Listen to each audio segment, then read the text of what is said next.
Cancer രോഗികൾക്ക് insurance പരിരക്ഷ നൽകാമെന്ന വ്യാജ വാഗ്ദാനം നൽകി പണം തട്ടിയ പ്രതികളെ പോലീസ് അറസ്റ്റ് ചെയ്തു. കളമശ്ശേരി മെഡിക്കൽ കോളേജിലെ ഡോക്ടർ എന്ന വ്യാജേന 1 ലക്ഷം രൂപ തട്ടിയെടുത്ത ഏറ്റുമാനൂർ സ്വദേശി രതീഷ്, അമ്മ ഉഷ അശോകൻ എന്നിവരെയാണ് പറവൂർ പോലീസ് അറസ്റ്റ് ചെയ്തത്.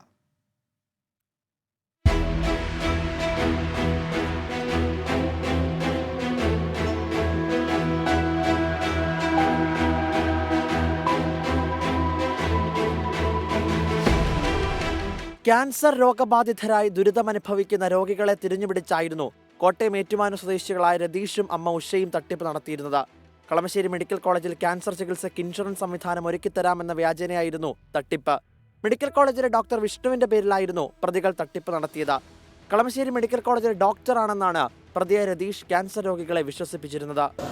ഇത് ഒരു പ്രൊഫഷണൽ ഫ്രോഡാണ്. കാര്യം ഇയാൾ വെൽ പ്ലാൻഡ് ഒരു ഫ്രോഡാണ്. കാരണം ഇത്രയും പഠിച്ച അല്ലെങ്കിൽ ഇത്രയും വിദ്യാഭ്യാസ ആൾക്കാരെ അവരെ പറ്റിക്കണം എന്നുണ്ടെങ്കിൽ ഇദ്ദേഹം അത് വെൽ പ്ലാൻഡാണ്. അദ്ദേഹം ഇപ്പോൾ റീസെൻ്റ്ലി എനിക്ക് അറിയാൻ കഴിഞ്ഞത് വലിയൊരു ഉദ്യോഗസ്ഥരെ വരെ ഇതേ രീതിയിൽ ഡോക്ടറാണെന്ന് പറ്റിച്ചിട്ടുണ്ട്. തട്ടിപ്പ് തിരിച്ചറിഞ്ഞ പരാതിക്കാരൻ പോലീസിനെ സമീപിക്കുകയായിരുന്നു. കോട്ടയത്തെത്തിയാണ് പ്രതികളെ പോലീസ് കസ്റ്റഡിയിലെടുക്കുകയും അറസ്റ്റ് രേഖപ്പെടുത്തുകയും ചെയ്തത്.